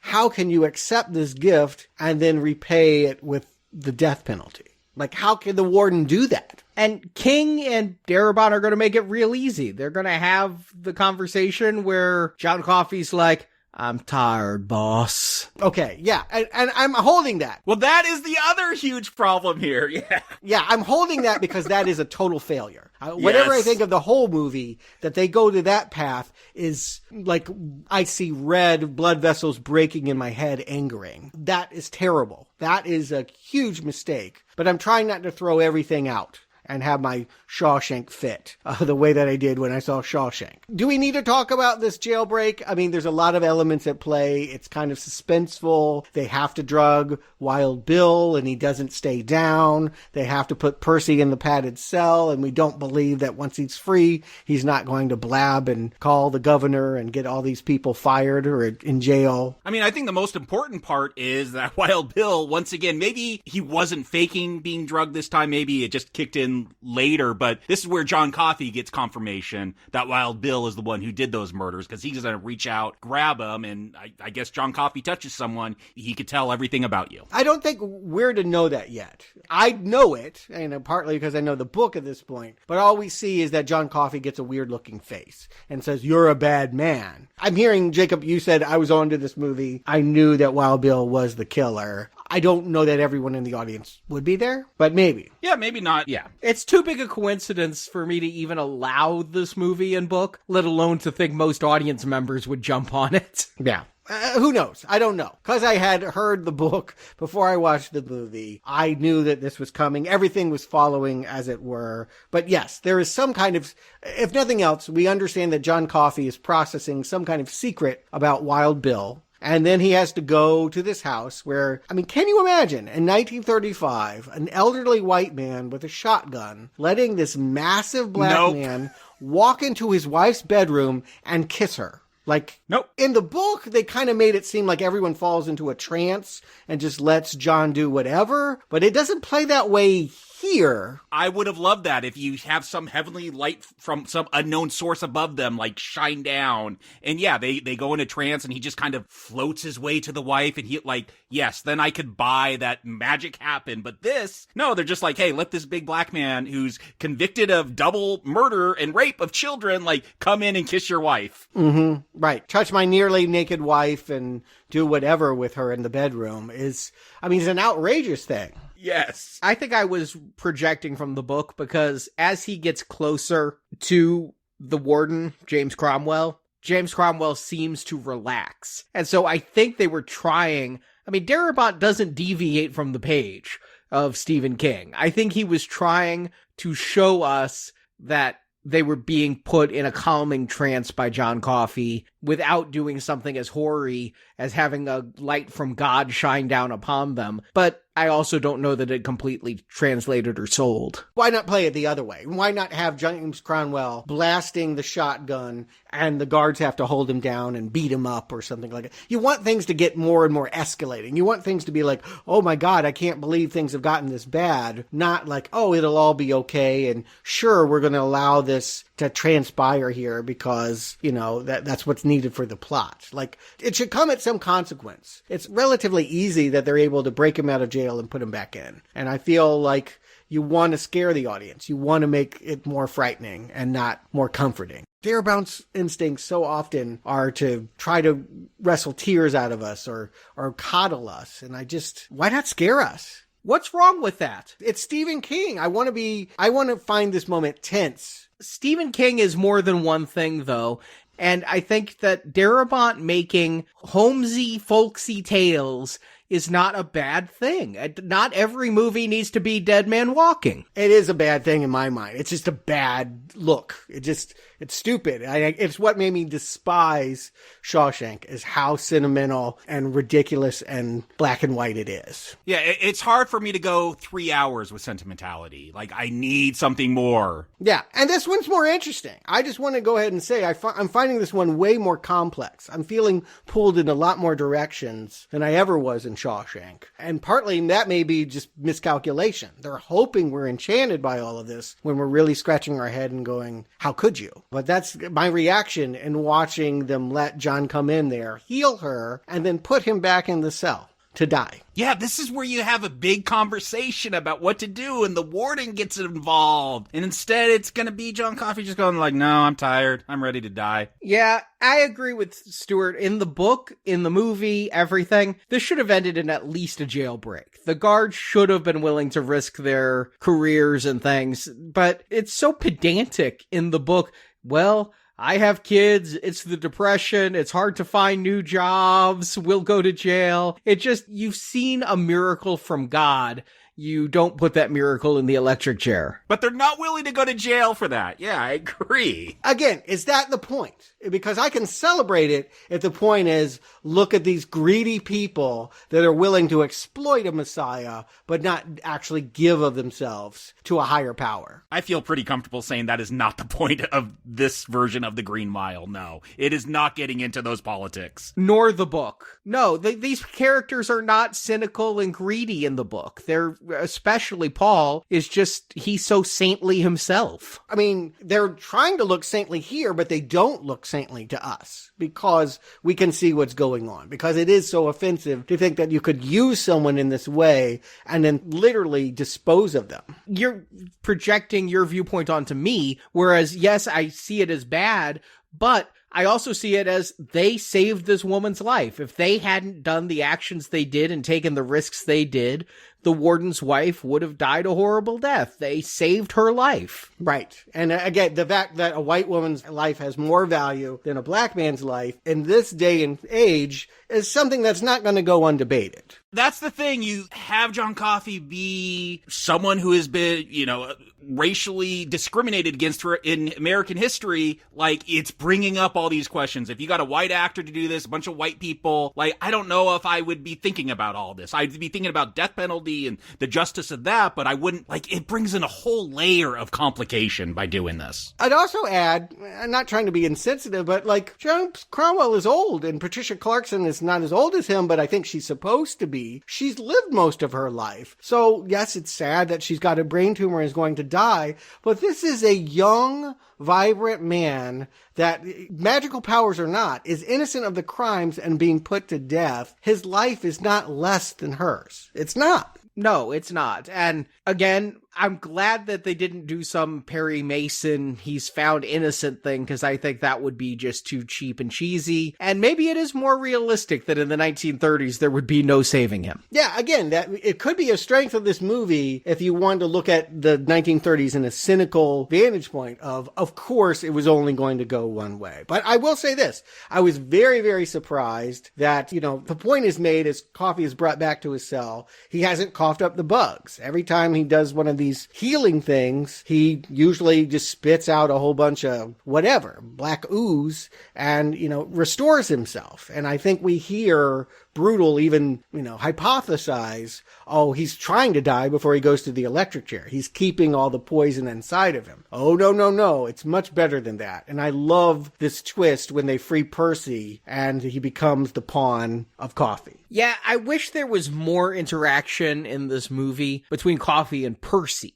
In the book, there is a little bit more. You'd want to talk about repeated lines. He is a bad man. There's another one that Coffee says a lot. Yes. I feel like that said a lot in the movie, too. You don't even know what you're talking about. 12 hours, Jacob. A 12-hour audio recording. And I can't skip over. Or hundreds of pages. Either way you want to go. Yeah, but you can skim pages. Believe me, I skim King. I'm like, I'm not going to read this page. But with the audiobooks, I don't skim. I take notes. I'm highlighting. I'm doing all sorts of things like this. I never skimmed. But you could, whereas I'm trapped by the audio. Unless I'm going to hit the fast forward button. Not happening while I'm driving. Played on that double speed. That's what I do. But back to my point, the fact that we never get Coffee saying Percy is a bad man, we never get a lot of interaction between them. In the book, there's at least a little to explain why Coffee would choose Percy as his agent of vengeance. I mean, he stomped on the mouse. Yeah. It's that simple. I think it's in the movie, it's in the book. He's a bully. Yeah, he's a bully. Every time we see him, he's doing something inhumane and awful, and that he killed Mr. Jingles and Coffee had to bring him back to life would be the reason why you would make him the vessel for taking all that black dust, ooze, flies, whatever it is, the evil spirits, and then just walking over to Wild Bill's cell and unloading your pistol into him. And it's ironic, too, because, again, this guy was always saying he was going to transfer to the mental hospital. Maybe he would have, or maybe he never would have, or maybe they didn't even want him. But now he is actually going to go to the mental hospital because he's insane. For the rest of his life, he's never going to snap out of this trance. Which is something funny in the book, because King talked about how Percy would go there. And you think the way King writes the prose, and because it's being told all in retrospect, the whole 6-volume story is first person, too, being told by old Paul. And so you think that he gets the job. And I even wonder sometimes if King wrote himself into a corner and then came up with a clever way out of it by making him a patient at the mental hospital. You say clever. I guess if this wasn't 3 hours, if this was just 100 minutes, all these cruel ironies would just play better because they feel kind of sophomoric to me. I was watching this with my daughter and she loved this. She's like, oh, he was going to work there and now he's a patient there. That's so cool. And I'm just kind of rolling my eyes because 3 hours, epic. You're getting into real gritty material, and then I don't know, just this silly, cruel irony of what happens with Percy. I like it. I'm not going to say I like every flourish, but this irony I do enjoy. It's better than anything I could have imagined for Percy, that he has to, do what he says he was going to do, and at the same time, finally use his abuse in the right way. He would never hurt Wild Bill when he needed to be, and now he's going to kill him. And just want to say, this is what happened to Clancy Brown's character in Shawshank. It feels like a lot of the same notes. The prison guard becomes the prisoner. Maybe. I don't even really remember Shawshank that well. It's blotting in my mind. Hazy. So, yes, it's all kind of wrapping up here. And what you're telling me is, up to this point, Paul is mortal and has just been cleared of whatever was going wrong with it in his urine. But now, because he wants to know why, because he's going to come to Coffee and say, why did you do that? Because again, Jesus Christ, I don't think he ever sent an assassin out. This is a next level kind of deviousness. What justification do you have for doing this? And, I think that because he sees the flashback, he's made immortal. I don't know. It's a little bit thin, but whatever. Yeah, and in the book, it's clear he's not immortal, but because we do get to see Mr. Jingles die. And if Mr. Jingles can die, then Paul can die. Right. And if Paul really wanted to die, I mean, I don't think that John Coffey has prevented you from jumping out windows, being hit by cars, or overdosing on pills. He's not invincible. He's just, yeah. Right. No, yeah, definitely not. Yes, he's just extended, he's given you more life. And we see this whole thing of like flashback and that the Dederick family had actually hired Wild Bill. I guess they didn't know his reputation to paint a barn red or something like that. And just it never occurred to them that he would be the one to cut through the porch screen, unlock the door, and grab the girls. And admittedly, the girls weren't found in the arms of Wild Bill when they were found dead. They were found in the arms of a guy who can't even come up with a story to defend himself. And who's black, and that's guilt right there in 35. Yeah, even if he wasn't simpleton, even if he could very eloquently explain an alibi and all of that, no one wants to believe that story. It's just easier for everyone to convict the big black scary guy. And you talk about King and, we all float down here. And I said that with it. Like, he comes up with these phrases that maybe they sound cool, but they never really click with me. During this whole end monologue, he's like, it's their love that killed them because the sisters went along because Sam Rockwood will kill the other one if the other didn't. So, like, it was their love. And I'm like, is that the point? Like, our love kills us? I don't know. Like, what does this mean? Yeah, because he does say that happens all the time. Yes, like, it's just normal. Like, we are dying because of our love in this world. Okay. Because they loved each other. I mean, I don't know if it's clear in the movie, but it's not, Stuart. They were sleeping out in the porch instead of their beds. And because they loved each other, they stayed together. We do have one moment of dialogue. It's actually the first dialogue of the entire movie, is that I guess Wild Bill told them, if you love your sister, you know what to do. Something bad will happen if you try to run away. So I guess it's getting to that idea. Maybe he wouldn't have been able to kill both of them, but because one loved the other so much she wouldn't leave her side, they both died. So love is a bad thing? Well, I mean, in this case, it was used against them. I think that's the point. It's not a bad thing, but evil has a way of taking what we love and punishing us for having that connection. There are more examples of that in the book. One irony that I really do like is that we will find out that much later, Paul and his wife are taking a bus trip and there's an accident. She gets electrocuted. So it's almost like she goes to the electric chair and he has to watch her fry. Yeah, because at the end here, it feels like old Paul is saying this is a curse. Like, he gave me this gift of life, which is now a curse, because I've seen everyone die. And again, if this was a story of Jesus, I don't know if hardcore Christians talk about being cursed by the blood of Christ and being redeemed by him. Like, it's just trying to figure out, are we just going for spooky campfire ironies here? Or is there something more that I'm just not getting? What I heard is my punishment for putting down this beautiful man is that I will have to live on and watch everything that I love also be put down.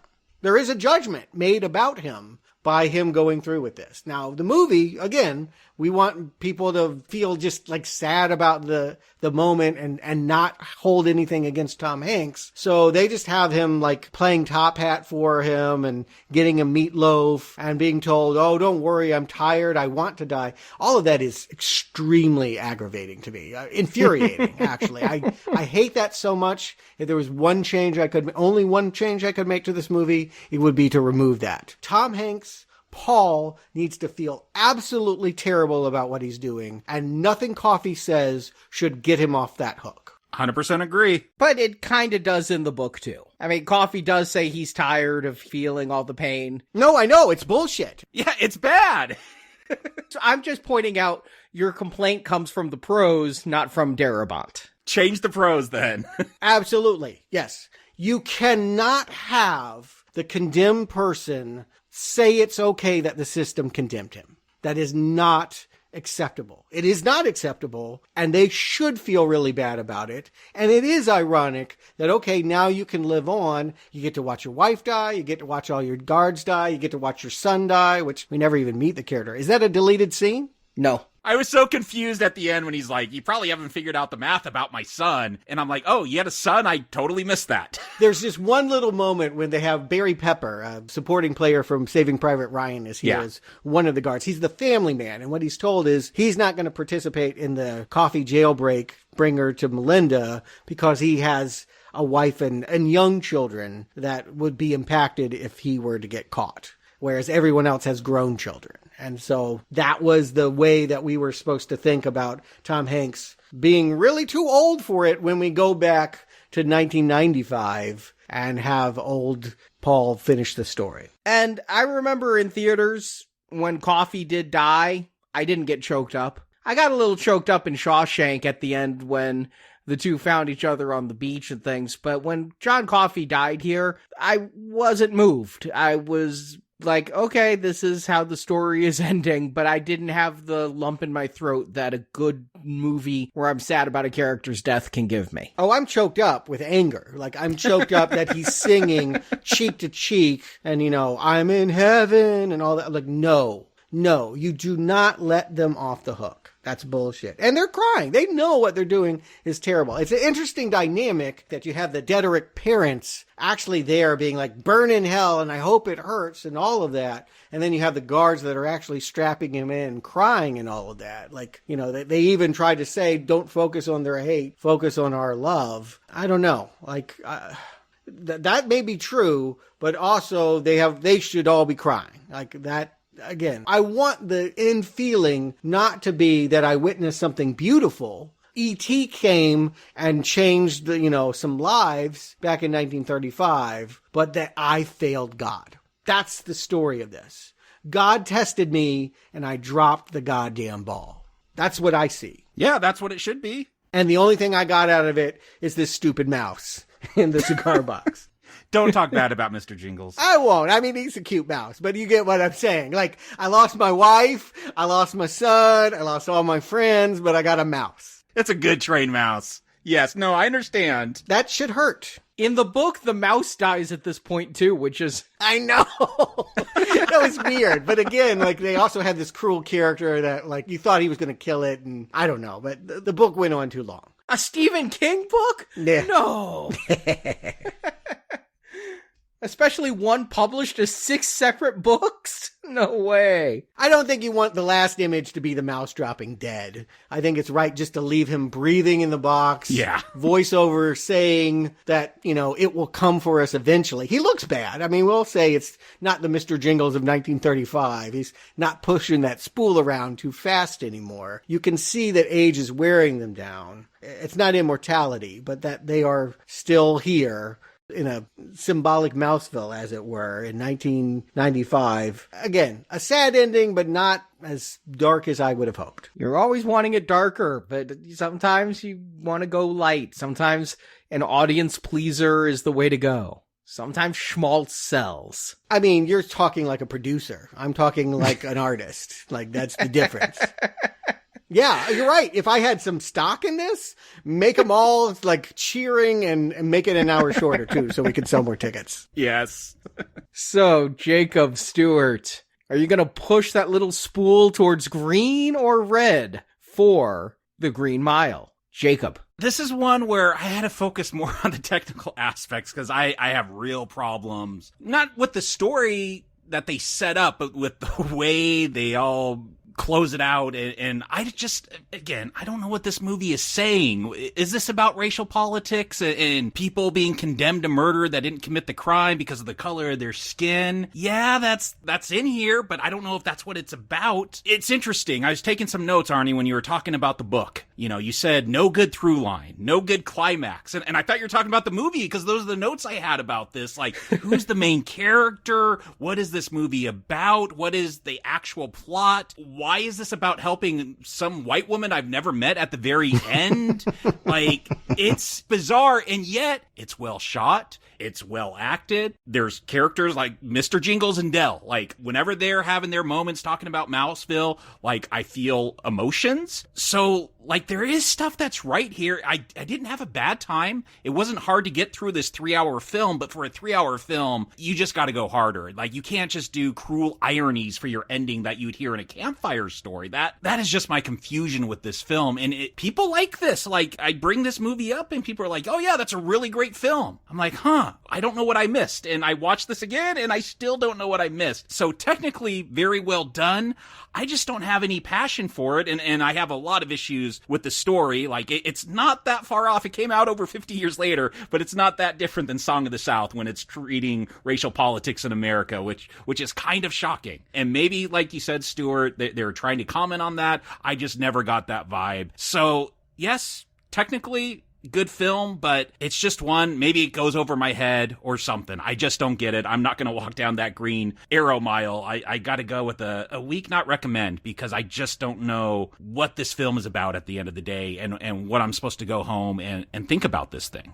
Stuart. I agree with you, Jacob, and I'm actually going to cite that as a plus. It's the reason why I'm going to say, probably the most controversial thing I'm going to say on this podcast. The reason why I like Green Mile better than Shawshank Redemption is because Shawshank Redemption is such a reductive, finding hope in hell kind of platitude that's just, it irritates me in so many ways. Whereas this one is mysterious. I can't be sure how to feel about it, which creates a whole different sort of vibe than the sentimentality of Shawshank. So although they have some very superficial similarities, this one is more compelling for that reason, because I have to dig in deeper and really check in with myself about how I'm processing what should be a really simple story about a magic man that makes people's lives better and then goes away. E.T. I mean, this is an E.T. story, and yet, because of the racial politics, because of all the subplots that they put in there, it's just so much more complicated. And I guess what I admire about the movie is that you can read it as the failings of Tom Hanks. That even though it is asking us for, to feel bad for him, that for somehow it's harder for him to live on and walk people to their death than the actual noble person that he condemned to the electric chair, is some kind of irony. And I'm still mulling it over 5 days after watching the film. So that's some kind of accomplishment. And as you say, this is a well-made film. Its length, 3 hours though it may be, I didn't mind the time. I would have used it differently, I can say that. But that has more to do with how I feel about Frank Darabont as a director than really spending time in this prison. In the end, I guess I'm just feeling generous because I'm usually hating on Stephen King works, because I find it kind of interesting and compelling and weird and irritating. I'm going to say this one is worth a look. This one will leave you shaken. And because of that, for me, it's a mild green arrow. You both went the opposite way I expected you to go based on this podcast, I'll just say.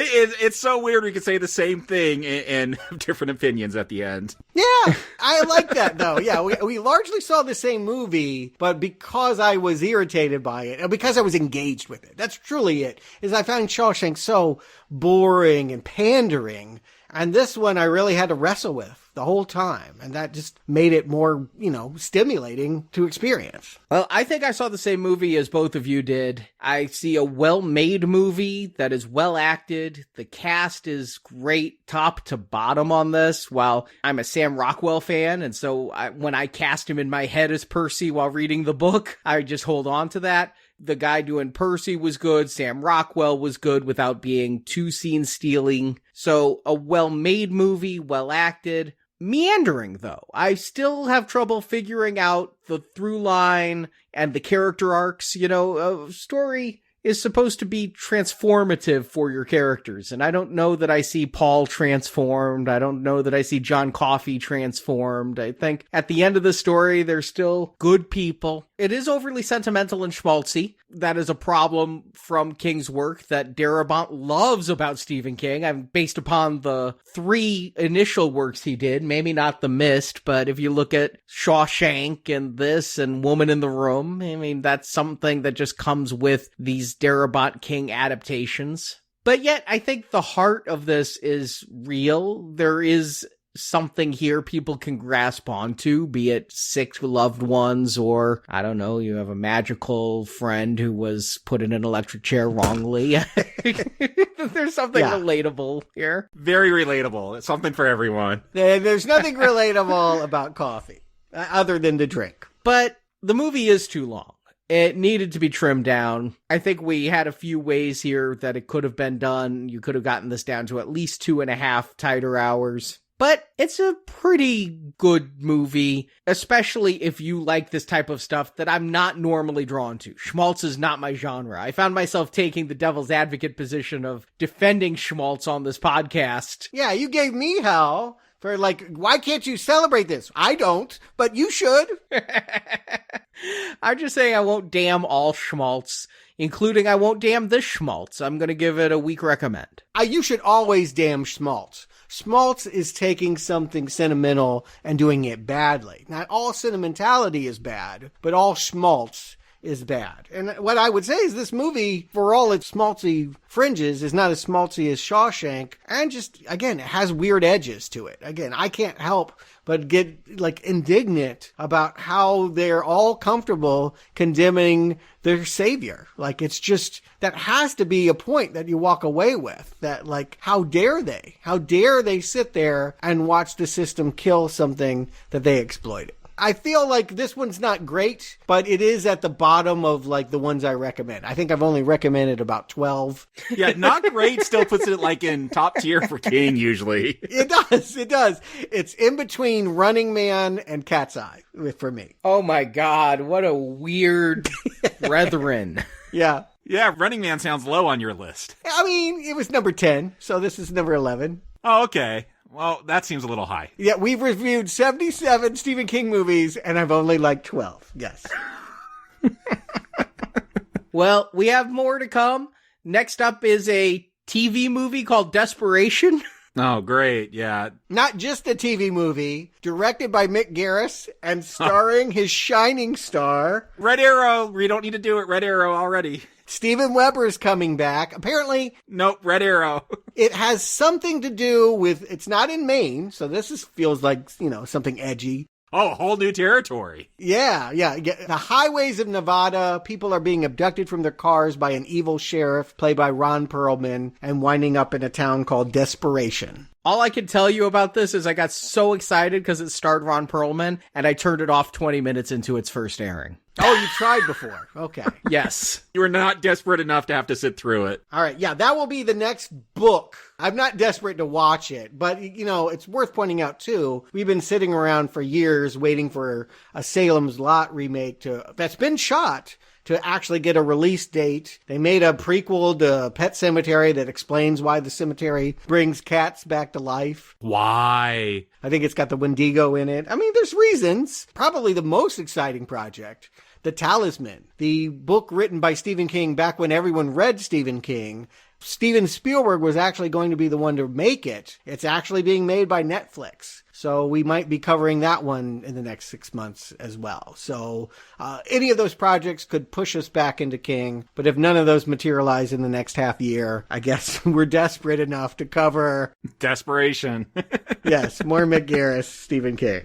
But next week, we're going back to Marvel, because The Marvels came out in theaters this past weekend, right? I mean, that was the big movie release. I had it on the schedule at one point as a summer film, but for whatever reason, the wisdom at Disney is that this is more of a Thanksgiving vibe. So in November, we will cover The Marvels. We're going to catch up with all those TV miniseries that will help explain that movie, starting with Ms. Marvel, which is apparently a good one. I remember liking it, but I wasn't taking notes and watching with a critical eye. I was watching as a Marvel fan. So that will be next week's show. If you can't have The Marvels because Disney moved it, we'll do Ms. Marvel just instead. And in the weeks ahead, we also got She-Hulk and Secret Invasion. And over on Fridays for donation, we're wrapping up our Shark Summer with the main event. Jason Statham is going to take on the biggest shark of them all, the Megalodon, or the Meg. Yeah, the sequel comes out in theaters this weekend. Our review of the first one will be this Friday, and our review of the second one next Friday. Hopefully you can join Brock, Stewart, and I as we bite into so many shark films: The Shallows, Open Water, 47 Meters Down and its sequel. Just a lot of shark movies. We hope Now Playing hasn't jumped the shark for you, and instead you want to see us keep going and support our show. We are ad-free, 100% crowdfunded. If you are a $25 donor directly to us or $25 patron on our Patreon, you can join us for all of these shark movies this summer. Hear, hear. I look forward to it. And Jacob Stewart, thank you for joining me. And until next time, get the hell off my block.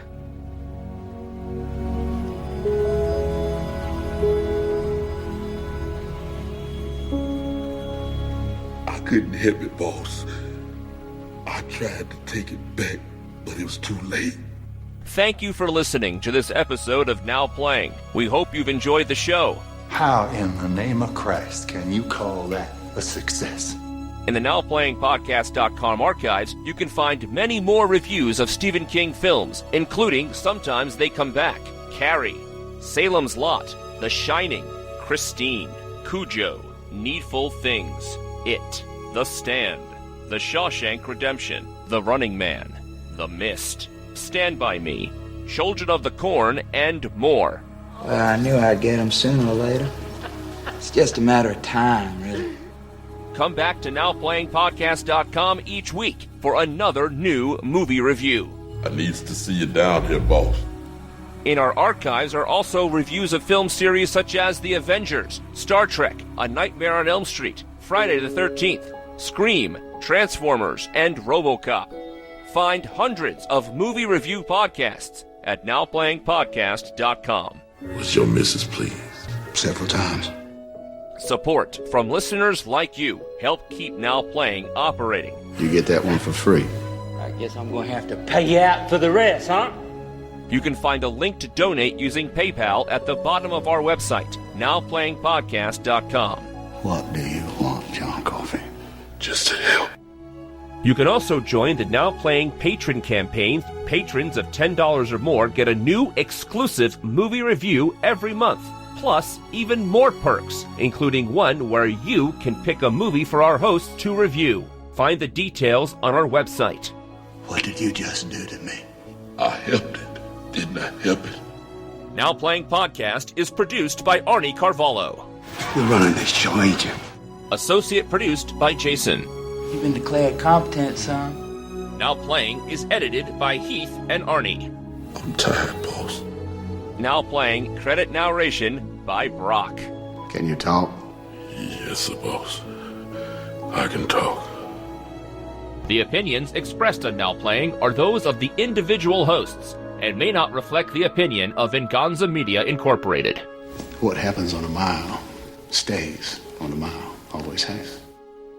Venganza Media Incorporated is not affiliated with the motion pictures reviewed or otherwise referred to herein. All movie clips and music included in this podcast are the intellectual property of their respective copyright holders. They are included here for the purpose of review and no infringement is intended. Dead man! Dead man walking! Now Playing Podcast is an exclusive trademark of Venganza Media Incorporated and may not be used without the expressed written permission of Venganza Media Incorporated. I'll chew that food when I have to. Now Playing is a Venganza Media production, copyright 2023, and no part of this show may be reproduced, repurposed, or redistributed without the written permission of Venganza Media Incorporated. I dreamed of you. I dreamed you were wandering in the dark, and so was I.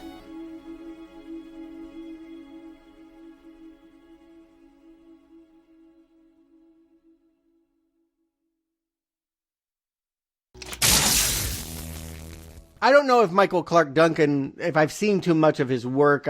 He was big in Kingpin, but I have no way of scaling how big he was compared to everyone else. He was Kingpin in Daredevil. He wasn't in Kingpin. Oh, yeah. I'm sorry. Yeah, let me say it again.